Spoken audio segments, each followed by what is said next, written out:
Dans cette vidéo, nous allons voir comment résoudre des équations et des inéquations trigonométriques. Donc, chose fondamentale, on réfléchit tout le temps avec le cercle trigonométrique. Donc, vous dessinez un cercle trigonométrique, même à main levée. On n'a pas besoin d'être beau et parfait.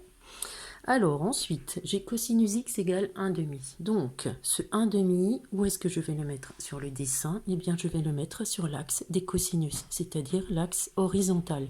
1 demi est positif, il se situe ici. Ensuite, je cherche les points du cercle de telle sorte que le réel qui les repère a un cosinus égal à 1 demi. Donc il y a un point ici, là-haut, et un point là en bas. Une valeur, par exemple, du point qui est là-haut, c'est pi sur 3. Ça, vous devez connaître, ça fait partie du cours. Alors ensuite, vous faites attention à l'intervalle sur lequel on résout. Donc je suis sur l'intervalle 0 de pi, c'est-à-dire je pars du point le plus à droite et je fais un tour complet. Je rencontre deux points, l'équation a donc deux solutions. À vous de trouver les valeurs correspondant à ces deux points situés dans cet intervalle. Donc une première valeur, ça va être pi sur 3. Et ensuite, eh bien, vous continuez votre promenade. Une autre valeur ici, c'est 5 pi sur 3. Je fais un raisonnement analogue en me plaçant sur l'intervalle moins pi, pi. C'est-à-dire que je démarre du point le plus à gauche qui est moins pi et je fais un tour complet pour arriver de nouveau à pi. Maintenant, là, la valeur qui est dans cet intervalle correspondant à ce point, donc ça va être moins pi sur 3. Et le point qui est au-dessus, c'est encore pi sur 3. Maintenant, on se place sur l'intervalle 0, 4 pi. C'est-à-dire, je pars de 0, je fais un tour, je fais un deuxième tour et j'ai rencontré donc 4 points. L'équation a donc 4 solutions. Donc, je démarre de 0. La première solution, c'est pi sur 3. La deuxième, c'est 5 pi sur 3, ce qu'on a vu au-dessus. Donc, ça veut dire j'ai fait un tour complet, j'arrive à 2 pi, je continue. Donc, je cherche la valeur qui correspond à ce point. Ça va être 2 pi plus pi sur 3, c'est-à-dire 7 pi sur 3. Je continue. Donc, je vais avoir ici 5 pi sur 3 plus 2 pi, c'est-à-dire 11 pi sur 3. Ensuite, on vous demande les solutions sur l'intervalle R, c'est-à-dire en fait toutes les valeurs qui correspondent à ce point et à celui-ci. On va commencer par celui-là, donc c'est-à-dire que toutes les valeurs correspondantes à ce point s'écrivent pi sur 3 plus des tours complets, c'est-à-dire plus 2 kpi, chose qu'on a déjà vue en cours. Je raisonne de la même façon, je prends une valeur, je m'en fiche laquelle, moins pi sur 3 par exemple, plus des tours complets de kpi. N'oubliez pas de préciser que k est entier.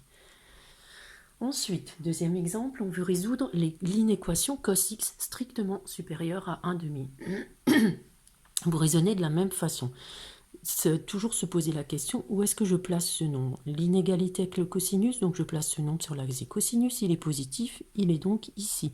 Comme avant, je trace là un segment vertical qui me donne 2 points. Et ensuite, vous faites attention, vous lisez. Cosinus x doit être plus grand que 1 demi. J'avance comme ça dans le sens de lecture. Là, j'ai 1 demi.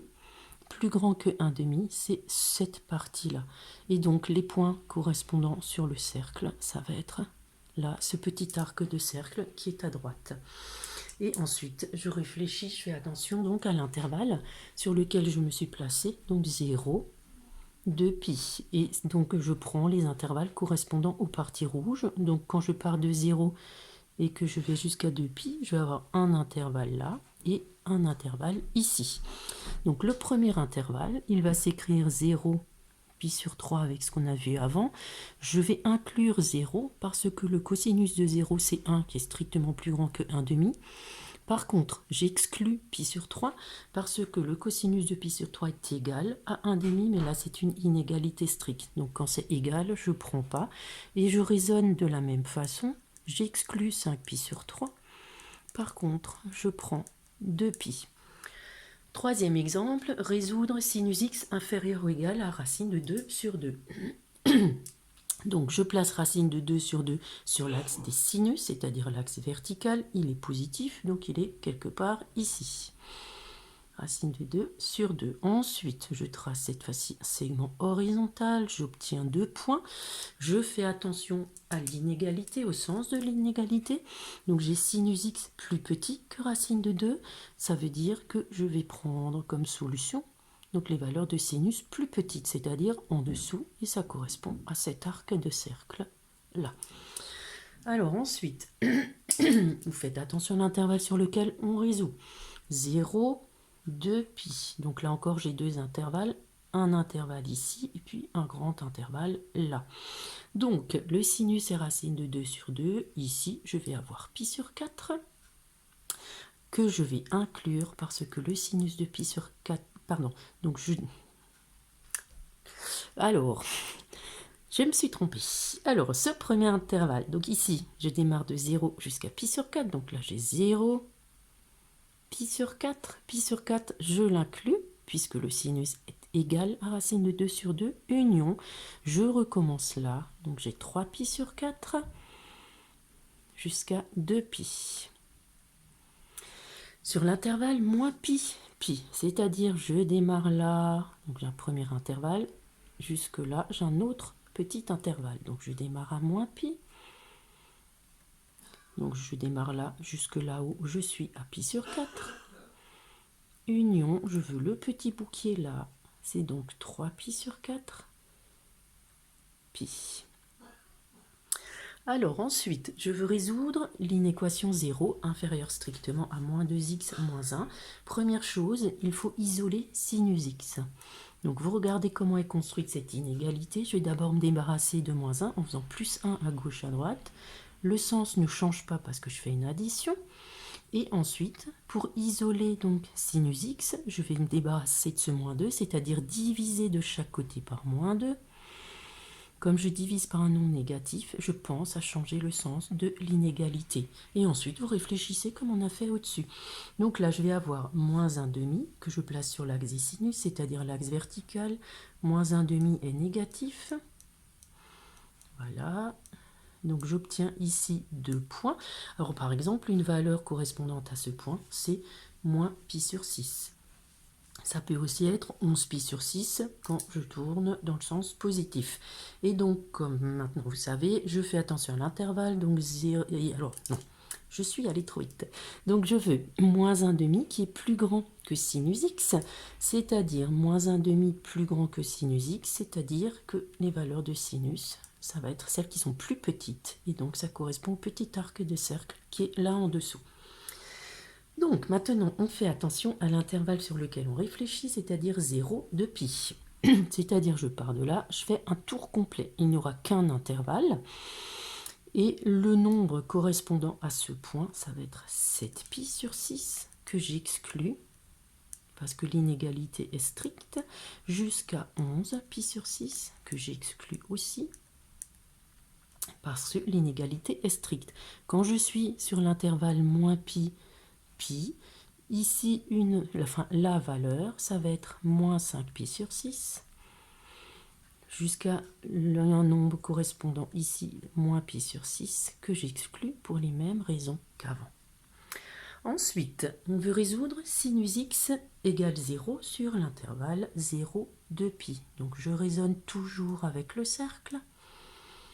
Je place 0 sur l'axe des sinus, c'est-à-dire l'axe vertical. Donc je place le 0 là. Maintenant, vous faites attention. Les nombres qui vont correspondre donc à ce sinus égale 0, enfin les points, ça va être celui-ci et celui-là. Et ensuite, je réfléchis comme avant sur l'intervalle 0 de pi, c'est-à-dire je pars de là, donc il y a déjà 0. Et puis je fais un tour complet, donc il va y avoir ce point qui est solution, c'est-à-dire pi. Et puis, je prends encore le 2pi.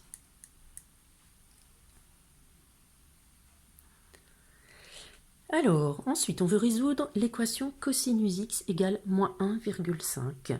Alors, je peux tout de suite affirmer que cette équation n'a pas de solution parce que une valeur de cosinus, enfin un cosinus, c'est un nombre qui est compris entre moins 1 et 1. Donc, n'a pas de solution car... Donc pour tout x, je rappelle ce symbole, donc le cosinus est compris entre moins 1 et 1. d'accord? Et moins 1,5 est plus petit que moins 1, donc la valeur du cosinus ne peut jamais être égale à moins 1,5. Ensuite, on peut résoudre cos de x égale cos pi sur 9. Alors, je ne connais pas le résultat de ce cosinus comme j'avais dans les autres exemples. Donc, je réfléchis un peu différemment. Ce que je peux placer, c'est pi sur 9. Même si j'arrive pas à le placer parfaitement, je peux quand même trouver dans quel cadran va se trouver pi sur 9. Donc, ça veut dire pi divisé par 9, c'est-à-dire un demi-cercle divisé en 9 parties égales. Pi sur 9, il est à peu près ici. Même si c'est pas tout à fait juste, c'est pas grave. On peut quand même se servir de ça pour réfléchir. Ensuite, moi, ce qui m'intéresse, c'est son cosinus. Donc, je projette là sur l'axe des abscisses. Et maintenant, je veux tous les nombres dont le cosinus est ce nombre-là. Alors, évidemment, on a pi sur 9, mais on a aussi le symétrique par rapport à l'axe des abscisses. Alors, une valeur, ça va être moins pi sur 9, mais simplement celle-là, elle ne nous intéresse pas parce qu'elle n'est pas dans l'intervalle 0,2 pi. Une autre valeur, c'est simplement, je vais faire 2 pi moins pi sur 9. Donc vous mettez ça au même dénominateur, je simplifie, ça va faire 17 pi sur 9. Et dans l'intervalle 0,2 pi, donc je n'ai que deux solutions, donc pi sur 9 et 17 pi sur 9. Dernier exemple, sinus x égale sinus de 7 pi sur 12.